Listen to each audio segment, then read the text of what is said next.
미국 주식 무작정 따라하기 시간으로 돌아왔습니다. 계속해서 MTN 이항윤 전문위원님과 함께 이야기 나눠볼 텐데요. 오늘도 대선과 관련한 이야기들을 좀 나눠볼까 합니다. 대선이 불과 이제 12일 정도 남았는데 여론조사 결과가 정말 박빙으로 나타나고 있어요. 사실 바이든 후보와 트럼프 대통령이 이제 좀 어느 정도의 지지율 격차를 보였었는데 최근 들어서 좀 줄어들고 있다라는 이야기들이 나오더라고요. 네, 맞습니다. 여론조사는 이제 미국의 전체적인 숫자, 국민 갖고 하는 거니까 여론조사가 있겠고요. 하여튼 뭐 51대 49로 이기건 50.1대 49.9로 이기건 간에 한 표라도 더 많으면 선거인단을 확보하기 때문에 그 확률과 약간 다른 점이 있겠는데요. 일단 저희가 화요일 날도 말씀드린 거로 그냥 똑같이 업데이트를 해두면 이코노미스트에서는 바이든의 승리 확률이 오히려 조금 더 올라갔습니다. 그러니까 1%포인트 올라서 93%포인트가 나왔고요.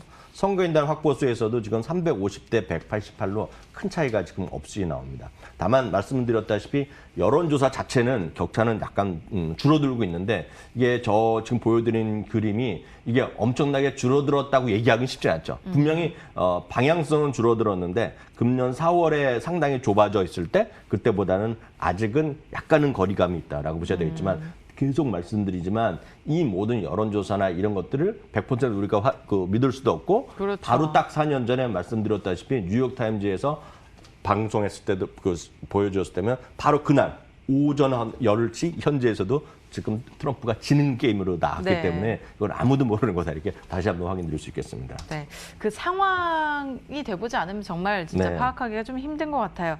현실적인 질문을 이 시점에서 한번 드릴게요. 선거 전에 일단 팔고 우리가 다시 대응을 해야 될까요?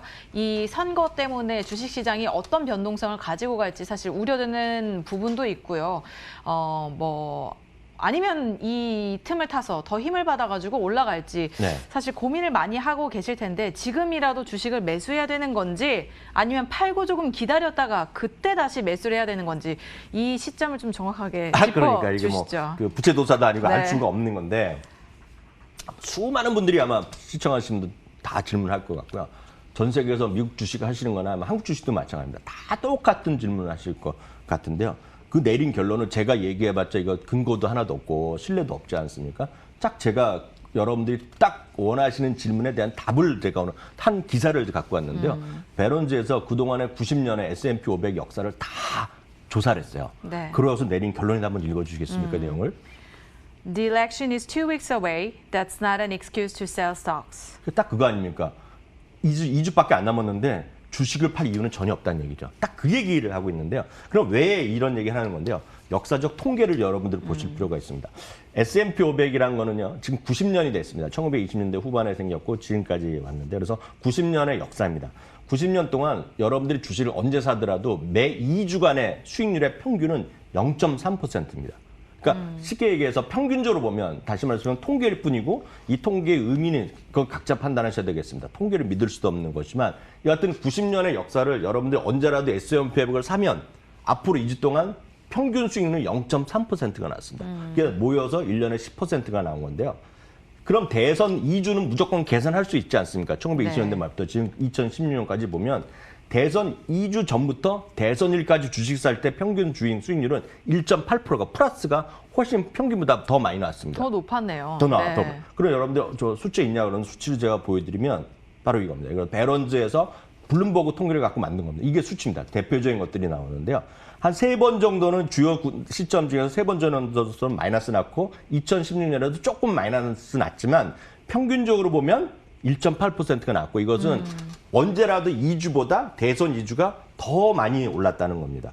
그리고 그걸 많은 분들이 이거 궁금하실 텐데 왜 그러냐 하면 질문에 대한 또 답을 전문가한테 물어봤더니 불확실성이 여전히 큰 건 사실인데 2주가 가면 앞으로 조금씩 갈수록 이제 누가 될 것 같은데 이제 확신이 드는 거죠. 그러니까 불확실성이 조금 줄어들기 때문에 오히려 평균보다 최근 2주, 대선 2주는 오히려 주가가 플러스 났다. 과거 평균이지만 통계지만 이런 사실도 있다라고 참고하시면 되겠습니다. 네, 그러니까 한 90년이라는 기간 동안 대선 2주 전부터 대선 날까지는 좀 수익률이 더 좋았다라는 말씀을 해주셨습니다. 오히려 이렇게 주가가 올랐다는데 사실 이번에는 좀 다르다라는 생각이 들거든요. 있거든요. 네. 일단 한 1년 가까운 기간 동안 우리가 코로나19로 시달렸습니다. 네네. 그래서 또 어려웠고 지지자들도 이제 바이든 측과 트럼프 대통령 측으로 극렬하게 좀 나눠져 있는 네. 상황이기 때문에 선거 이후에 대한 불안감도 상당하거든요. 네, 맞습니다. 그게 이제 그 논리가 항상 이번은 다를 것 같다라는 두려움이거든요. 그러니까 그러니까요. 이번엔 분명히 다를 수 있죠. 안 가본 미래를 누가 알겠습니까? 많은 이런 얘기를 할 수 있는 거죠. 지난 90년 동안 이런 일이 처음이었겠냐는 거죠. 물론 코로나19라는 글로벌 팬데믹은 처음 있었죠. 그러니까 수많은 사람들이 목숨들 잃고 수많은 사람이 마스크 쓰고 외부 활동도 처음 있었던 일이지만 과거 90년 동안에도 전쟁이 한두 번 있었습니까? 2차 세계대전, 1차 세계대전, 그리고 한국전쟁, 베트남 전쟁, 중동 전쟁 3번 있었죠. 수많은 전쟁이 있었다는 얘기가 되겠고요. 대공황도 있었고요.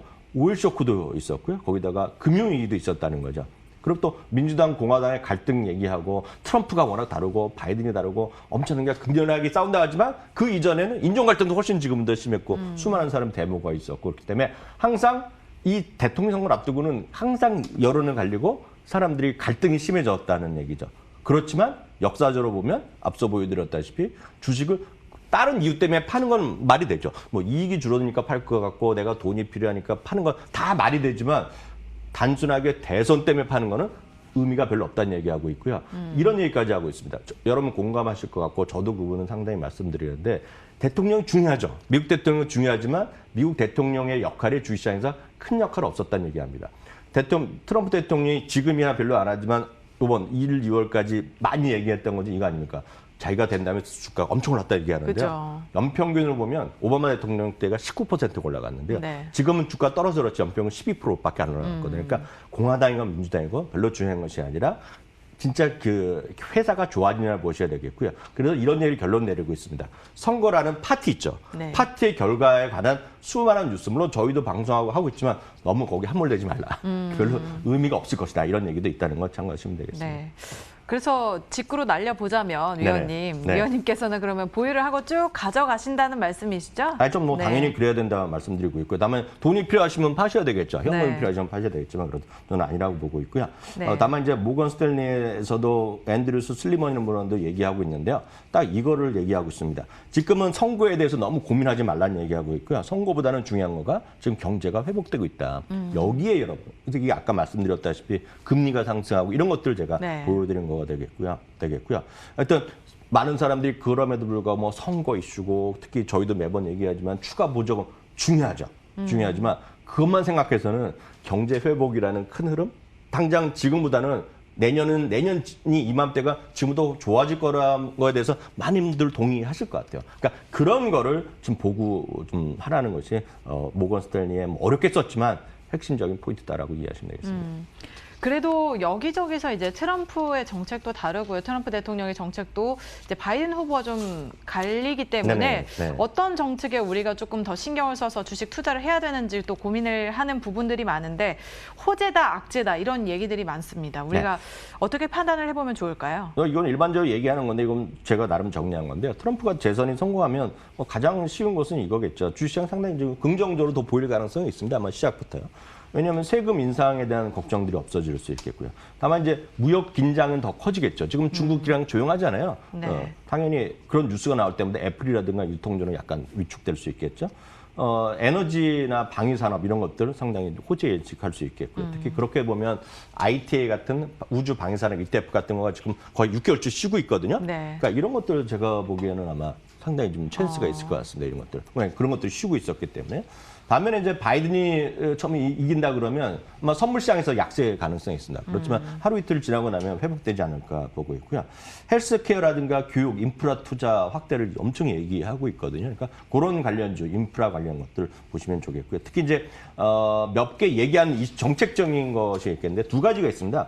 파리 기후 협약을 즉시 재가입한다고 얘기했거든요. 그러니까 그런 것들 관련된 거, 뭐 ETF 여러분들 아시는 클린 에너지 관련 ETF가 몇 개 있습니다. 그런 거 좀 보시면 되겠고요. 또 하나가 환태평양 경제동반자 제가가 있으면 TPP라는 게 있는데 이거가 이제 트럼프 대통령이 당선되자마자 빨리 얘기가 그래서 없애버렸어요.